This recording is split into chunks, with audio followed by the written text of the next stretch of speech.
नमस्कार दोस्तों, मैं प्रदीप कुमार। आज हम बात करेंगे सुप्रीम कोर्ट के आए हुए निर्णय जो 1 सितंबर को आया है कि टेट लागू किया जाए। उन शिक्षकों को भी टेट देना अनिवार्य किया गया है जो 2011 के पहले ज्वाइन कर चुके हैं, जो विगत विज्ञापन।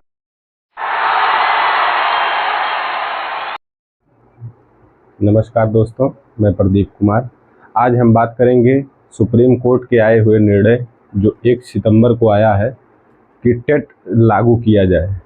उन शिक्षकों को भी टेट देना अनिवार्य किया गया है जो 2011 के पहले ज्वाइन कर चुके हैं। जो विगत विज्ञापन आया है उस विज्ञापन के अनुसार जिनकी ज्वाइनिंग हुई उनको भी, और जो 2011 के बाद ज्वाइनिंग हुई है उनको भी, सभी अध्यापकों को टेट अनिवार्य कर दिया गया है। आइए हम जानते हैं टेट क्या है। सबसे पहले टेट क्या है। टेट जानने से पहले हमको जानना पड़ेगा RTE, right to education 2009। Right to education 2009 आया। इसकी आवश्यकता क्यों पड़ी? क्योंकि जो बच्चे थे, नाबालिग थे, 6 से 14 वर्ष के बच्चों को शिक्षा में मूल धारा में लाने के लिए RTE act, right to education act 2009 आया। इसके एक्ट में धारा 23 है। एक धारा 23 जो है वो न्यूनतम योग्यता, सरल शब्दों में समझिए कि धारा 23 में एक अध्यापक की न्यूनतम योग्यता का उल्लेख किया गया है। धारा 23 के तहत उल्लेख करने के बाद भी NCTE है, जो NCTE, national council teacher education, ठीक ना, राष्ट्रीय अध्यापक शिक्षा परिषद 1993 के तहत जो है उसने कहा है कि जो उसकी गाइडलाइन है, उसने कहा है कि 2011-2010 राइट टू एजुकेशन जो है वो लागू हुआ था 1 अप्रैल 2010 को यह लागू हुआ था। इसके पहले जो है जितनी भी ज्वाइनिंग हो गई है उनको टेट देना अनिवार्य नहीं है, लेकिन जो सुप्रीम कोर्ट का निर्णय आया है वह इसके NCTE के अगेंस्ट है, मतलब विपरीत है। क्योंकि NCTE ने कहा है कि टेट की परीक्षा 1 अप्रैल 2010 के बाद जिन भर्तियां हुई हैं उनमें हुई है। अब इससे कई प्रश्न खड़े होते हैं। जैसे मान लीजिए किसी व्यक्ति की ज्वाइनिंग 1992-93 में हुई है, वह क्या टेट देगा? उसको भी टेट देना है। वह व्यक्ति जिसकी ज्वाइनिंग 2021 में है उसको भी टेट देना है, वह भी टेट लगाएगा। अच्छा, इसका दुष्परिणाम क्या है? लगभग 50 लाख की संख्या में शिक्षक हैं जो इस चीज़ से व्यथित हैं। इससे शिक्षा पर भी प्रभाव पड़ेगा। जैसे उत्तर प्रदेश माध्यमिक शिक्षा संघ ने अभी लखनऊ में मीटिंग की है, वो 16 तारीख को प्रदेश स्तर पर धरना देंगे। BSA के माध्यम से, DM के माध्यम से प्रधानमंत्री को, मुख्यमंत्री को अपना ज्ञापन सौंपेंगे। तो इससे क्या होगा कि जैसे बच्चों की पढ़ाई भी बाधित होगी। और एक चीज़ यहाँ से समझिए, इस राइट टू एजुकेशन का हवाला देते हुए सुप्रीम कोर्ट ने जजमेंट दिया है कि योग्य शिक्षक, क्या पात्रता के लिए सिर्फ टेट ही जरूरी है? ऐसा नहीं है। अगर टेट ही जरूरी है तो आप इस पे एक प्रश्न और उठता है कि आपकी शिक्षा प्रणाली कैसी है।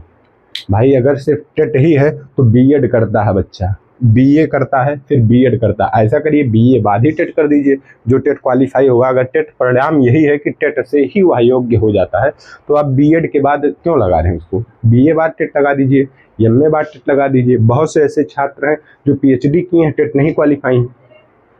तो इसका मतलब यह नहीं कि वह अयोग्य है, लेकिन यह प्रश्न चिन्ह आपके शिक्षा प्रणाली पे भी लग रहा है। जैसे मान लीजिए कोई विज्ञापन आया, किसी भी विज्ञापन के तहत अंतिम रूप से जब चयन होता है तो जो उस विज्ञापन में योग्यताएं होती हैं, उस योग्यता के अनुसार किसी भी भर्ती में अंतिम रूप से चयनित होने वाले उस योग्यता को पूरी तरीके से पालन करते हैं।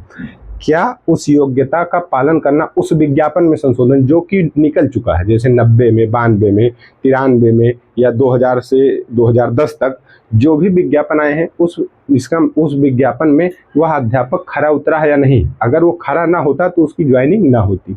लेकिन सुप्रीम कोर्ट का यह निर्णय जो कट कर रहा है, उस विज्ञापन में क्या परिवर्तन किया जा सकता है? सुप्रीम कोर्ट का ही कुछ जजमेंट है और कुछ कमेंट्स मैं आपको बताना चाहता हूं। जैसे सुप्रीम कोर्ट का उत्तर प्रदेश सरकार के अगेंस्ट जो मुकदमा हुआ था उसमें सुप्रीम कोर्ट ने कमेंट किया था कि खेल शुरू होने के बाद खेल के नियम में परिवर्तन नहीं किए जा सकते हैं। ठीक ना। खेल परिवर्तन, इसका मतलब यह है कि जिस विज्ञापन में शिक्षक भर्ती हुई है, उस विज्ञापन में फॉर्म डाला गया है, उस विज्ञापन में भर्ती पूरी होने तक कोई परिवर्तन नहीं किया जा सकता है। जिस भर्ती से शिक्षक की नियुक्ति हुई है, उसके विज्ञापन में अवसर अनुसार पूर्ण योग्यता के ही अनुसार ही शिक्षक की नियुक्ति होती है। इसका मतलब यह नहीं है कि आप उस नियम में या 2020 की पॉलिसी के अनुसार विगत वर्षों में आप उसमें कुछ संशोधन कर सकते हैं, क्योंकि वो जो चीज़ें पहले थे ही नहीं। जैसे 2010 में राइट टू एजुकेशन आया, 2011 में पहली बार टेट का पेपर हुआ, तो उसके अनुसार आप कैसे उस चीज़ को 2000 में परिवर्तन करेंगे। ये तो एक तरीके से यही है कि शिक्षकों पे ज़बरदस्ती थोपा जा रहा है, और उस नेता मंत्री और सरकार के भी ऊपर है कि कैसी पॉलिसी बनाते हैं, जो कभी जाता है सुप्रीम कोर्ट में, कभी आप खुद ही संशोधन कर देते हैं। तो ऐसे बहुत सी चीज़ें हैं। अभी आज के पेपर में था कि महोबा के करबई ब्लॉक के प्रेम कुमार साहू, जो लगभग उम्र 49 साल बताई जा रही है, कि टेट देने से पीड़ित होने के कारण उन्होंने अपनी आत्महत्या कर ली, जो कि बीटीसी थे। टेट ये लगभग 1992 या 93 में इन्होंने ज्वाइनिंग की थी, मृतक आश्रित कोटे में। अब बताइए उस परिवार के ऊपर क्या गुजर रही होगी, जो एक निर्णय के बदौलत अपना कमाने वाला व्यक्ति जो एक था वही खो दिया है। उस बच्चे की, उस पत्नी की, या उस व्यक्ति पे आश्रित लोगों के ऊपर क्या गुजर रही होगी। ऐसे बहुत से सवाल हैं जो सुप्रीम कोर्ट को एक बार फिर से अनुच्छेद 137 के तहत न्यायिक पुनरावलोकन की जो शक्ति है उसको प्रयोग करके ऐसे निर्णय को जन सरोकार के लिए एक बार पुनः इस पे विचार करने की गुंजाइश है, या उसको करना चाहिए ऐसा जिससे छात्र और शिक्षक दोनों के बीच समन्वय बना रहे और शिक्षा प्रणाली निरंतर चलती रहे, क्योंकि शिक्षा जीवन पर्यंत चलने वाली प्रक्रिया है। वह किसी भी व्यक्ति के लिए बहुत ही महत्वपूर्ण है, जो रीढ़ की हड्डी समझ लीजिए शिक्षा है।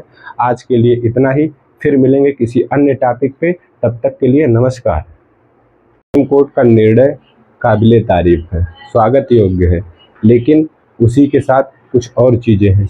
इसी राइट टू एजुकेशन में एक टॉपिक है कि निजी संस्थानों में 25%, अगर 100 बच्चे हैं तो उसका 25 बच्चों को मतलब 25% निःशुल्क पढ़ाया जाएगा। क्या यह नियम लागू है? नहीं लागू है। आप इसका उत्तर कमेंट माध्यम से दे सकते हैं। और उसी के बाद एक टॉपिक है कि अगर किसी भी कक्षा में एडमिशन के लिए कंपटीशन के नाम पर कोई प्रवेश शुल्क लिया जाता है, तो इस पे पूरी तरीके से रोक है।